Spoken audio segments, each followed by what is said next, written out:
Sa totoo lang, sa totoo lang, sa totoo lang, sa totoo lang yung lahat. Sa totoo lang, sa totoo lang. Magandang umaga po, Magandang tanghali po, magandang hapon, gabi, madaling araw, Ricky Rivera. Dodi Lacuna po. Okay, hindi na ho tayo pupunta sa ibang kalawakan dito sa Pilipinas. Okay, napakainit po, ano? Ngayon lang, nakiusap po sa Korte Suprema ang ating kagalang-galang na Vice Presidente Sara Duterte para ipahinto ang impeachment trial. Okay? Iyan po, parang kagulat-gulat yan. Kasi yung una, di ba wini-welcome nga niya? Ano, umpisa nga, di ba sabi niya, just, diba? ano English niya nun? Just, come on ba? Ano English Come on, sige. Bring it on. Bring it on. Diba? I will all you drag to hell. Bring it on. Para makapagpaliwanag nga. Pero ngayon, mukhang parang natakutan ng ating pero paligay ko, hindi naman siya naniniwala doon sa mga sinasabi niya dati. Siyempre, takot din yan, kinakabahan niya. Hindi, pero niya sasabihin niya. Para sa akin, kung babasahin ko yan politically, mukhang nakakuha ng insider information ng ating Vice Presidente na baka malakang niyang na ang may gusto na i-convene ang Senado into an impeachment court prior to June. Para sinasabi mo, para salungat sa plano ni Presidente Cheese. Na gusto Kasi niya, diba? Gusto niya after the elections. Ngayon, parang naramdaman niya siguro, malakan nga na, gusto ng ngayon na. Kaya ako ba, wini-welcome niya. Kung ako yun, bring it on. Diba? Ngayon, pero natatakot ang ating Vice Presidente at dinaan sa teknikalidad na yung pagpapasa daw ay may error. Problema mo, Di ba dami pa mga ang dami daw kakulangan nung petition? Hindi, may error daw, may error. Constitutionally unfirmed, mga gano'n. Mga gano'n. Ito may error. Mahirap po paliwanag. Technical to. Mahirap pong patunayan na constitutionally infirmed. Kasi, hindi ko naman tatransmit yan kung yung form and substance ay may mali. Na inkompleto. So, saka hindi tatanggapin ng Senado po yan. Ewan ko, Vice Presidente, kung paano yan. Kasi yung substance and form, ang nagre-review niyan during the time of the trial. Ano ba naman yung mga abogado mo? Napaka-basic naman yan sa constitutional law. Hindi, sinasabi ba, substance and form are supposed to be reviewed before that really trial proceeding. Hindi ko kasama sa pre-trial yan. Para malaman nila na buo at kompleto yung reklamo. Para tuloy-tuloy sa trial. Yan kapag may trial na. Kasi nga impeachment court yan. So, doon sa impeachment, ewan ko kung hindi ka nanood nung panahon nung kay Erap didiscuss yung kay Erap Di ba? Yung substance and form. Okay, ngayon, maganda paliwanag doon. Hindi yung matatransmit yan kung may teknikalidad. Kasi hindi yan tatanggapin ng Senado. Sila mapopulaan ang Senado kung may kakulangan dyan. At ito pa, nung nag-appeal si Vice Presidente, bago yun, may mga sila Atty. Cartarion, yung attorney ni Kibuloy, and the rest of the, I think, mga kabatch ni, ni Sara. Nagsampa naman din sila sa Supreme Court din ng isang questioning yung pag-convene dun sa impeachment court. So, ibig sabihin niya, napi-feel na nila na baka nga itong Marso, first week, magkaroon na ng impeachment court at tuloy-tuloy. That will animate the entire elections. Okay, so, ang gasa mo dyan, Richard, nagbago ang pananaw ng Malacanang o paninindigan ng Malacanang. Dahil di ba gusto ng Malacanang, alam natin, nakakakumpas din kahit papano sa Senado. Sa pamagitan doon sa siguro narinig ka, Dodi. Na sa after election, pala pinag-usapan ikaw lang kaisa-isa nagsabi nun na sa lahat ng mga taga-media na na dapat i-convene na kaagad kasi nakalagay sa konstitusyon doon sa article ay very clear kasi po doon yung forthwith. Ayan. Na inagrihan ka ni Senador Coco Pimentel. Forthwith. Hindi baka na nag-assess yan. Hindi naman tayo ganung influential doon. Dami naman nanood doon Thank you po, Senator Coco. Kamusta po kayo? Tama ka naman doon kasi tama ka doon dahil alam niyo po ba mga kababayan, mga kapanalig, yung salitang forthwith, hindi po totoo na gray area yan. Kasi sinabi ni Cheese Escudero Wala ho naman construction ng Fort Worth. Meron ho. Ano walang In fact, doon sa transcript ng 1986 Constitutional Commission ba? Sorry. 2 beses ginamit ang Fort Worth doon. At yung Fort Worth nagsasabi, sinunod ho nila yung Oxford Legal Dictionary definition at yung Black's Law Dictionary definition ng Fort Worth. Ano yung ibig sabihin ng Fort Worth?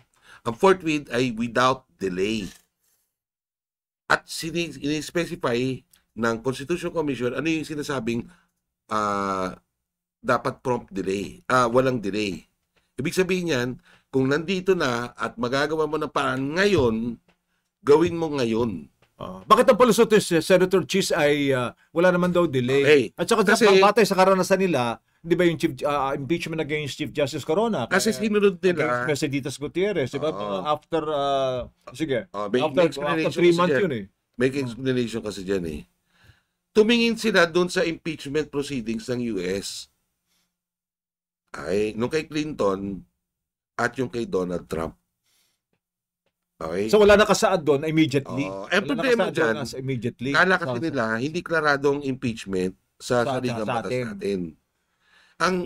Ano ba nyo mga kababayan, hindi na naman natin masisisi Senador sa Senate President dahil practice yan eh.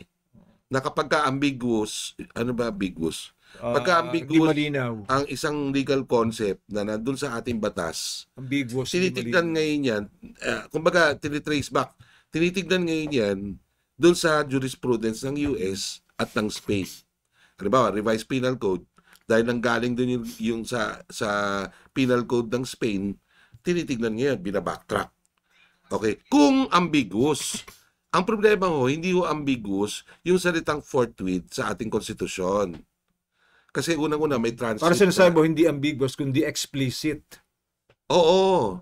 In fact, unequivocal.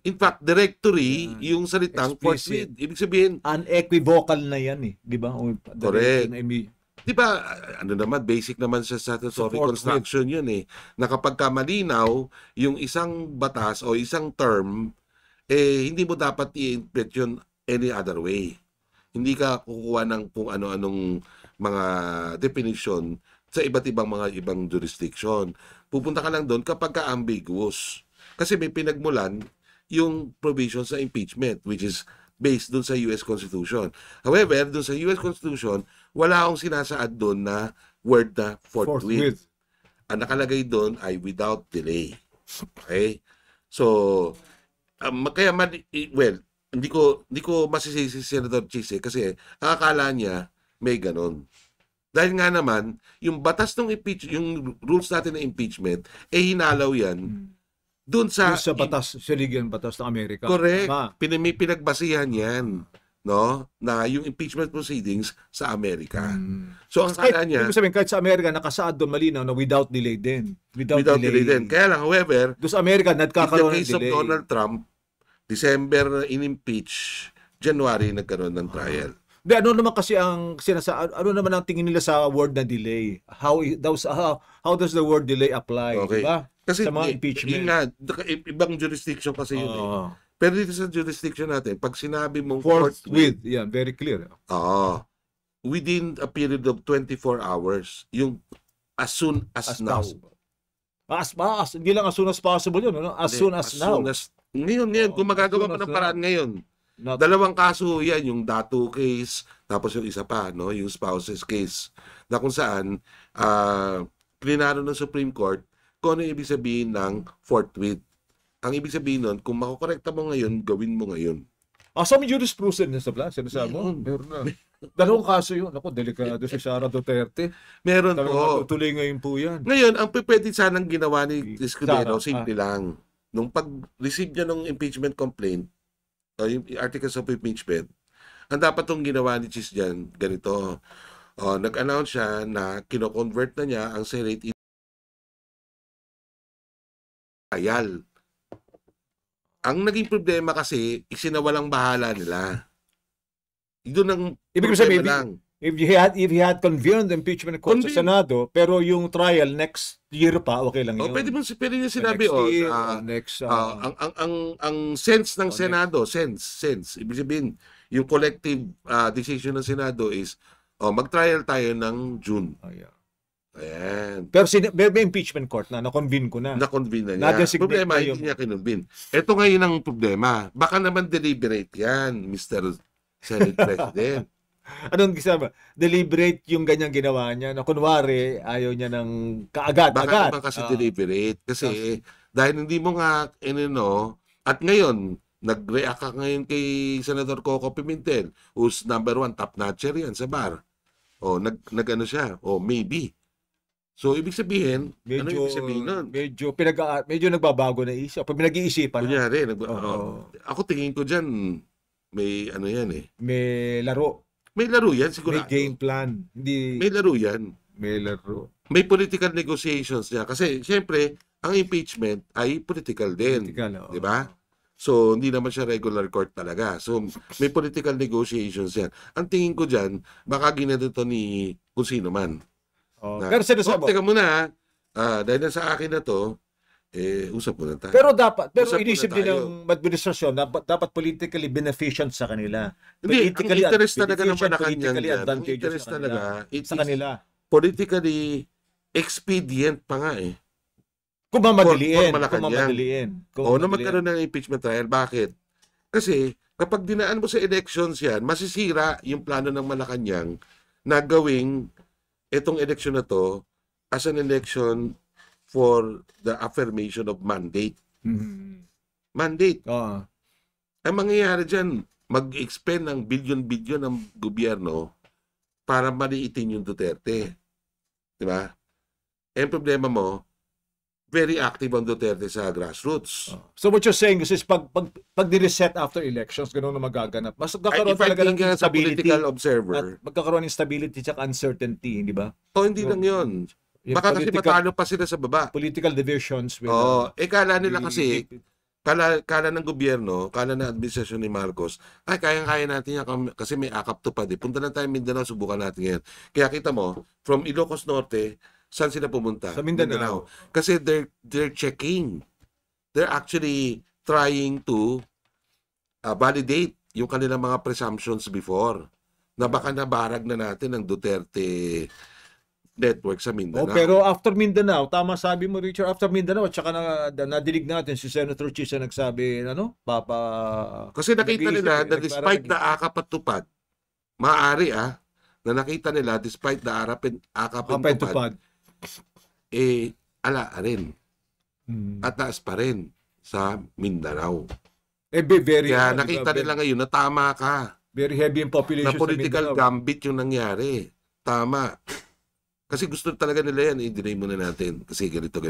Pero nakita na ngayon nila na, mali yung gambit. Dahil, alam mo naman, ang Mindanaoan, regionalistic yan. So, may inaapi na taga Mindanao. Di syempre, tatayo ang mga Mindanao dyan, di po ba? So, yan ngayon. Nakita nila na mali ang political gambit. So, kaya ngayon, expedite ngayon nila yan. Ngayon, pag hindi nila ginawa yan at sunundin nila yung Escudero proposal, hindi pa rin nila kinonvene, ang panalo dyan sa eleksyon tayo. Kasi naman bakit? Magbubuhos ng pondo ngayon, billion-billion. Ano ibig sabihin? Pag na-reset yan, nasunod yung Escudero proposal. Pag nasunod yun, ang administrasyon yari. Kasi magbubuhos ng maraming pondo yan. Pero yung taong bayan din, di ba? Maapektuhan niya. Kasi sa mga taong bayan will benefit financially. Ganun ba yun? Siyempre, di ba? Pero instability. Hindi lang naman akap tupad ang political instability. Hindi lang akap tupad mangyayari dyan. Sa totoo lang. Maraming salamat. Maraming salamat.